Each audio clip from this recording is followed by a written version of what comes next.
necessário. Não vai pegar uma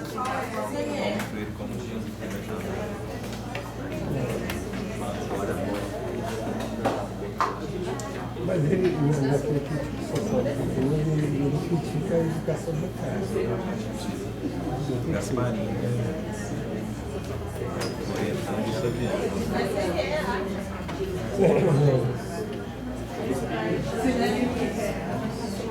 Passa. Tanto faz. Então, gente, nós vamos estar trabalhando hoje, focando um pouco mais na questão do eixo temático do projeto. E aí, o material que vocês nos trouxeram sobre a questão do eixo temático e projetos que estão desenvolvidos na escola, a partir dos dados que a gente, das características de cada um deles, a gente vai trabalhar então com esses elementos. Primeiro, nós aqui, em nenhum momento, estamos trabalhando com a perspectiva de projetos apenas de ensino ou projeto didático. Tá? Quando a gente define que é projeto de ensino-aprendizagem e projeto de trabalho, nós estamos definindo um diferencial teórico também. Tá? E é isso que está lá na PPP da EAJA. A PPP da EAJA não fala em projeto didático, projeto de ensino. Fala de projeto de ensino à aprendizagem, porque há um referencial aqui embaixo. Tá?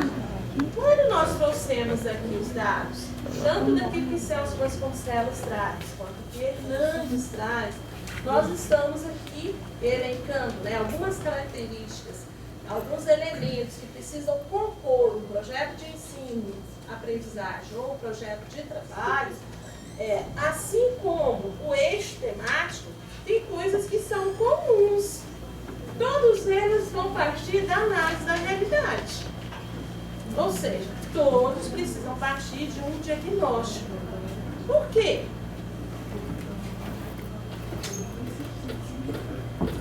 Por que trabalhar a partir de um diagnóstico ou de uma análise da realidade? Para conhecer o sujeito que trabalhar. Para definir a metodologia. Saber como ensinar. Saber como ensinar? Ué, mas quando eu trabalho uma perspectiva de projeto de ensino, eu não sei como ensinar e eu não tenho uma metodologia? Mas tem uma diferença aí, não tem não? Conhecer as necessidades dos sujeitos envolvidos no processo de aprendizagem para a comunidade da realidade, pode ser concreto ou não. E aí, como discutimos anteriormente, se é interesse ou necessidade desses sujeitos, naquela realidade local. Então, diagnóstico bem realizado, não só por instrumento, mas por escuta a esses sujeitos, ele pode dialeticamente articular os princípios, eixos, metodologia daquela escola, que diferencia do projeto didático, não sendo verticalizado, mas sendo construído como, não para. Como não para, é mais. É a coisa mais fácil. Se você parte do real, é o real, o objeto que você trabalha é o real. Se você quer modificar alguma coisa, você tem que conhecer aquilo que você quer modificar. Senão é ilusão, né?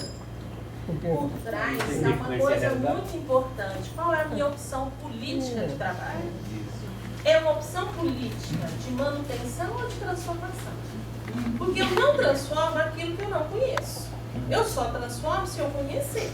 Se a minha proposta é formação de um cidadão crítico, participativo, que contribua para a intervenção nessa realidade, ele precisa conhecer essa realidade. Agora, não conhecer só para permanecer, mas conhecer para buscar alternativas de intervenção nessa realidade, individual e coletivamente. Então, aqui tem uma razão de ser que é exatamente qual é a opção que nos mantém. Tá? Então, não é à toa que está aqui orientado nessa discussão de currículo, a gente não está pegando só Dewey, que a gente não está pegando autores que vão discutir Herbert, que também discutiu currículo. Nós estamos pautando em autores que têm uma concepção de currículo, uma perspectiva sócio-histórica, uma perspectiva crítica. Tá? Porque é esse esse o olhar que orienta a PPP da EAGE, né? Eu estava até retomando ali as duas propostas, né? Porque diferentemente do currículo da educação básica do ensino regular, a gente fala que não é proposta, você tem um currículo já definido, parâmetro curricular. No caso da EJA, é proposta curricular. Tem as diretrizes curriculares. E tem as diretrizes que são mais recentes, né? E nesse trabalho, isso não é divergente com a PPP da EAGE, com a proposta político-pedagógica da EAGE, tá? De primeira à 8ª série, tá? Porque a proposta da EAGE, ela traz isso. Ela direciona, ela não tem ali uma lista de conteúdos. Não porque conteúdo não seja importante, eles são. Agora, não são quaisquer conteúdos que podem ser trabalhados com esse educando da EAGE, né? Porque a gente entende que devam ser conteúdos significativos para esse sujeito. Por isso, o diagnóstico é tão importante. Seja com eixo, seja com projeto, que são as duas formas de organização do currículo que foram escolhidas pelas escolas. Ok? Então, aqui, ó, um dos elementos que é importante é quais são os conhecimentos que esses sujeitos nos trazem. A gente precisa fazer o diagnóstico disso. Eu vou trabalhar uma primeira série, que esse aluno vai aprender a ler, escrever, contar, né? Vai trabalhar com as várias áreas de conhecimento. Eu preciso saber o que ele já sabe, o que ele não sabe e o que ele procura, o que ele precisa saber. Então, o primeiro diagnóstico. Além disso, eu preciso conhecer, né, fazer um diagnóstico, não só do objeto de conhecimento, mas quais são os saberes que esse sujeito, na sua amplitude, não só no aspecto cognitivo, né, afetivo, as questões sociais, de onde esse sujeito vem, do meio onde ele vem, como é que isso é vivido, foi vivido por esse sujeito. O contexto, as necessidades, quais são os interesses. Então, esse diagnóstico precisa me explicitar isso. Ele é um diagnóstico socioeconômico, cultural, sim, mas também cognitivo. Tá? E precisa me apresentar isso para que, a partir da análise desses dados que eu obtive, com vários instrumentos, pode ser um texto produzido, pode ser uma escuta, pode ser algumas entrevistas, podem ser momentos em que a gente pensou em alguma atividade na sala de aula em que esses sujeitos falassem e a gente ia registrando, né? Há várias formas de colher e obter esse diagnóstico. E a partir disso, o grupo precisa sentar. E aí é um grupo de quem? Quem vai fazer isso? Os professores. Coordenação, direção, né? Professores precisam sentar, apoios, precisam sentar para ver o que nossos alunos trouxeram, quais são as demandas. Claro que quando eu escuto, eu vou colher individual ou em pequenos grupos, e eu preciso saber se essa é uma demanda de uma única pessoa, e aí pode não ser representativo, ou uma demanda de um grupo maior. Aí sim ser representativo, né? Então, esse é o movimento que eu preciso fazer para selecionar qual é o tema que vai ser trabalhado, né? O tema que pode ser o mesmo tema, ser o título, ou não. Posso ter um tema e dali criar um título para o projeto, né? Que é um assunto de interesse daquele grupo, né? Assunto de interesse ou interesse do aluno e do professor, e a problematização, que é o momento que eu vou fazer perguntas a esse tema. Porque a partir da problematização vão surgir, então, né, o que estudaram, o que pesquisaram, como. Tá? E é a partir da definição do tema que o grupo vai dizer, nós queremos chegar a esse objetivo, atingir a esse objetivo macro. Tá? Então é onde eu vou definir, né?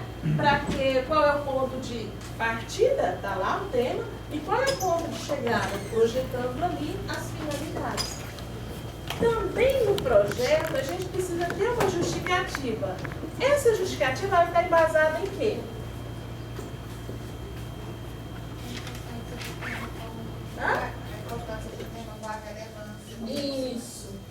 Qual a relevância? Para quem? Para mim, professor? O aluno, para aquela comunidade, para aqueles sujeitos. É isso que vai dar sentido para o trabalho. Porque se for para mim, professor, não precisava ter feito diagnóstico. Eu não precisava ter feito seleção. Porque eu mesma criava ali um tema, e aí ele não seria projeto de ensino-aprendizagem. Ele é um projeto de ensino, surgiu na minha cabeça. Simplesmente. Tá? Então, esse é um movimento que eu preciso fazer com os sujeitos. Para quê? Qual é a importância do tema? Ele é relevante para quem? Né? Por que ele é relevante para aquele grupo? O que ele trata? Tá? Então, aqui eu vou trazer exatamente, né, os argumentos que estão lá a partir do diagnóstico que eu fiz, mas também argumentos relacionados com a fundamentação teórica. Por que nós vamos trabalhar esse tema com essa perspectiva? Quais são os autores que proporcionam fazer esse tipo de trabalho, que vão fundamentar, né? Então, aqui é importante que eu traga isso, olha, a caracterização e análise da realidade em relação aos sujeitos, apontando quais são os interesses e necessidades, mas apontando também por que estudar e pesquisar esse tema. Que fundamentação eu vou ter? Aí, na fundamentação, é fundamental trazer esses autores já de forma detalhada. O que esses autores não é só mencionar. Eu preciso trazer o que eles dizem sobre aquilo que nós estamos trabalhando. Né? O que já foi pesquisado, o que já foi estudado, o que já foi... para subsidiar o trabalho. Não faz a diferença aí, Maria. Sim. Tem Né? professor que relata que às vezes falta dessa parte, assim, por exemplo, fala muito em Paulo, desculpa, fala muito em Paulo Freire. Nossa, concepção freiriana. E muitas vezes eles não conhecem nem o livro, nem concepção, nunca leu um livro de Paulo Freire. Né? Às vezes falta isso mesmo, até no gente não está proporcionando. Nós fizemos esse movimento com um grupo aqui dos formadores, né, dos professores lá na escola. E aí, quando a gente estava fazendo o processo de pesquisa com os 10 professores do Proeja FIC, né, que a escola elegeu, o que nós fizemos? Para discutir o papel deles, nós fizemos a leitura de Medo e Ousadia. E foi a partir de Medo e Ousadia que o grupo se viu, né, qual é o meu compromisso ético-político com essa, né, com essa comunidade com a qual eu estou trabalhando. Entendeu? Então, assim, leituras que nos ajudam a pensar quem sou eu enquanto profissional, né? E qual é o meu compromisso ético-político com. Né? Bom, aqui é importante definir o quê, mas sob que perspectiva? Para quem? Nós estamos trabalhando numa perspectiva da dominação, né? Ou uma perspectiva de realmente possibilitar esse educando que é da classe trabalhadora, ter acesso ao conhecimento sistematizado, mas não o conhecimento simplesmente para memorização ou para manutenção, mas um conhecimento sistematizado que ele traga elementos de análise crítica sobre essa realidade em que ele se insere. Então, é por isso que a gente fala, são conhecimentos significativos. Né? E aí não pode ser o mesmo que é lá para uma criança. Precisa ser voltado especificamente para esse sujeito jovem e adulto, né? E trabalhador. Né? Então, conheça conteúdos conceituais, procedimentais e atitudinais. Só então vai surgir a metodologia de como vamos trabalhar, que materiais nós vamos utilizar, né?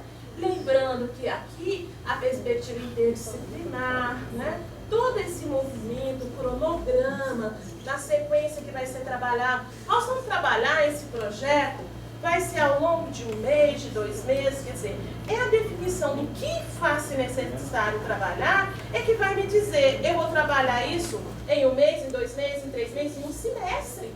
Agora, eu não vou fazer esse detalhamento e dizer assim, isso aqui esse professor trabalha, esse aqui... Não, porque o planejamento, antes de tudo, lembra lá da rede? Antes de dizer é você, eu preciso dizer o que precisa ser trabalhado.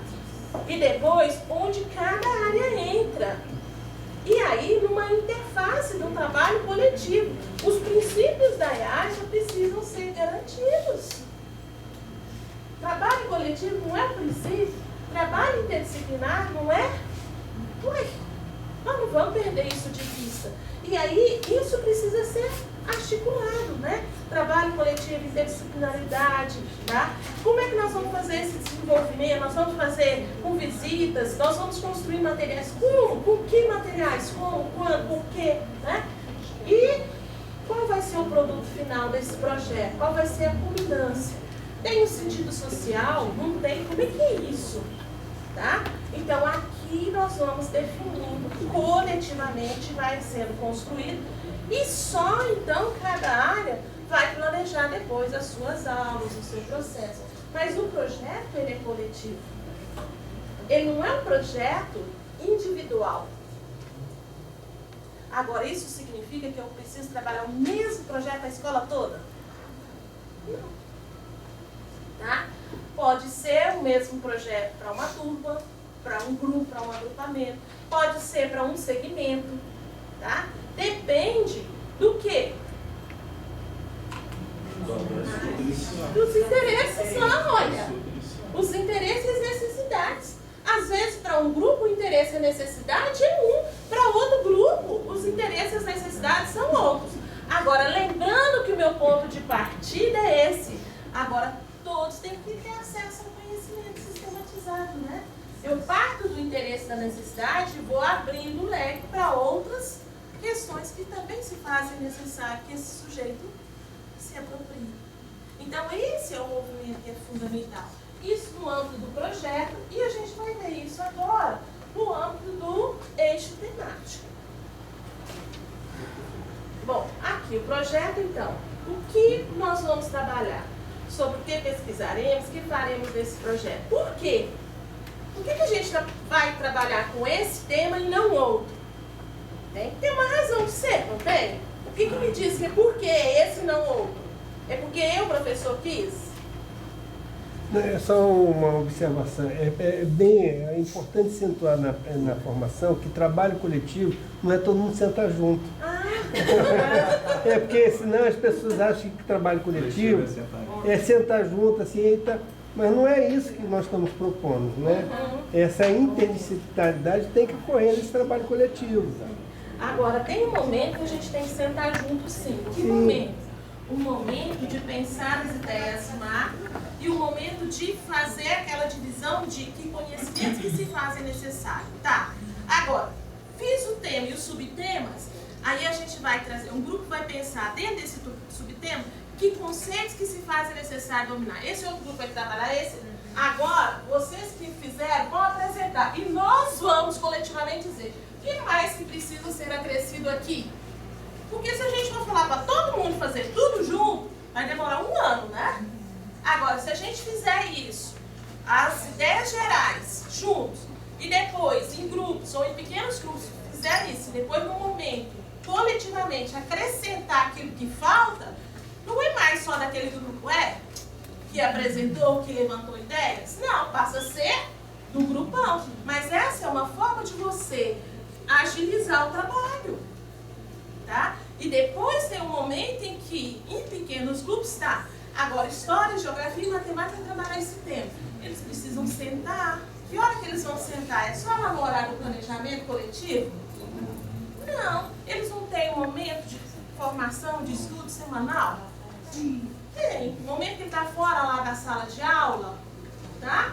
Então, ele pode aproveitar esse momento e fazer esse movimento. Maria Emília, Sim. na próxima semana que os coordenadores estiverem, é bom explicar isso bem explicado, para dar um caminho para eles, sabe? Porque é todo mundo que pensa assim.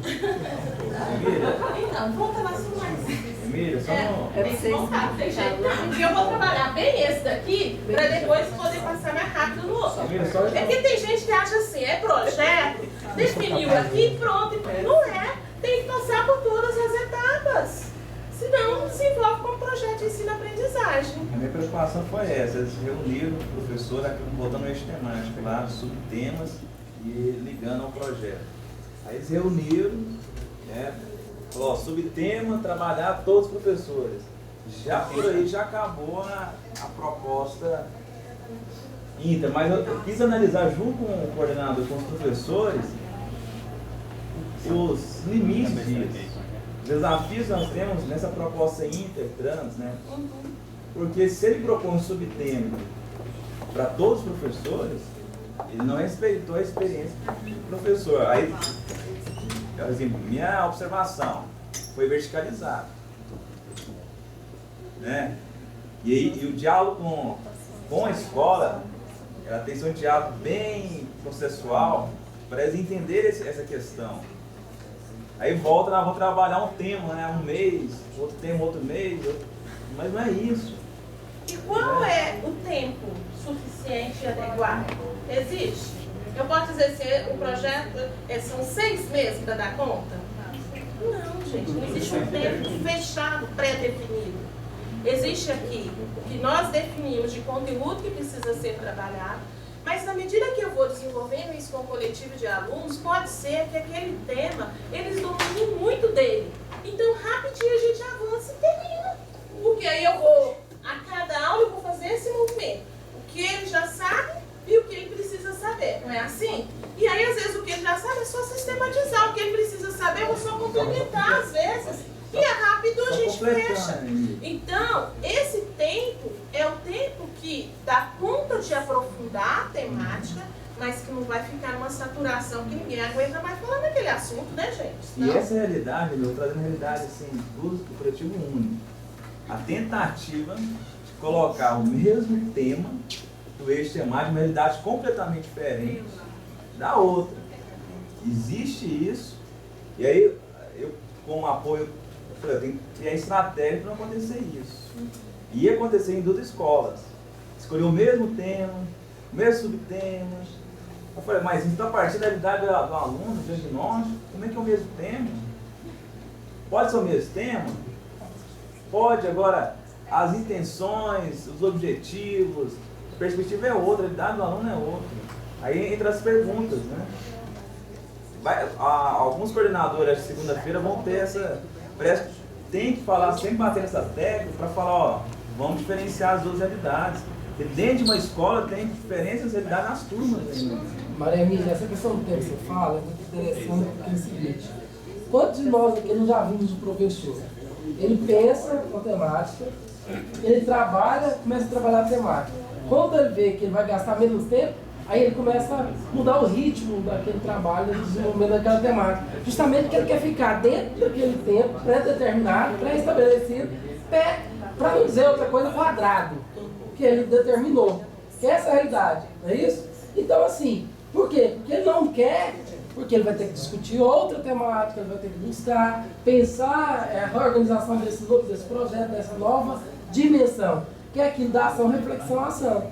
Então, olha só, é esses rompimentos que a gente tem que acompanhar e trabalhar. Olha, você pensou para um determinado tempo, mas a gente avançou, agora vamos buscar avançar mais ainda. Porque é isso, né? O professor, a educação, precisa pensar que a educação é esse movimento. E quando ouve o sujeito, é isso. Se ele considera o sujeito, às vezes a coisa anda muito mais rápido, ou talvez pode andar um pouco mais devagar. Porque aí, ao contrário, ele começa a acelerar, porque ele quer cumprir o tempo. Né? Então, assim, essas questões não podem ser engessadas. Né? E é o que às vezes acontece. Então, aqui, olha, repete um pouco aqui, mas eu queria o próximo quadro. Isso aqui é um esquema que o Hernandes coloca no projeto de trabalho, que é muito interessante. Ele olha, qual é a responsabilidade do professor e qual é a responsabilidade dos alunos no projeto. Né? Então ele vai dizer, estabelecer os objetivos educativos e de aprendizagem do professor, porque já foi definido lá o tema. Né? Então, a partir disso, junto com os alunos, estabelece a possibilidade do tema, porque esse é o tema de interesse. Mas, se a gente tem essa perspectiva de chegar, né, a esse objetivo final, esse tema precisa passar pelo desenvolvimento de algumas etapas. Como fazer isso? Eu vou discutindo isso com os alunos para levantar com eles esse movimento do tema. Tá? Seleciona os conceitos, procedimentos que prevê possam ser tratados no projeto e, junto com os alunos, realiza a avaliação inicial. O que sabemos e queremos saber sobre o tema. Né? pré-sequencializa os possíveis conteúdos a trabalhar em função da interpretação das respostas. E com os alunos realiza a proposta de sequenciação dos conteúdos. Tá vendo? Então ele faz um esquema e volta lá para fazer a escuta com os alunos. Da mesma forma, busca fonte de informação. É só o professor? Não, professor e aluno vão trazendo esse movimento. Compartilham propostas, pré-estabelece atividades, né? Planeja o trabalho individual em pequeno grupo e com a turma, trazendo responsabilidade também para a turma, que não é só o professor nesse processo. Nós vamos discutir o tema de interesse de vocês, mas é em conjunto que a gente vai fazendo isso. Apresenta atividades, realiza o tratamento de informações,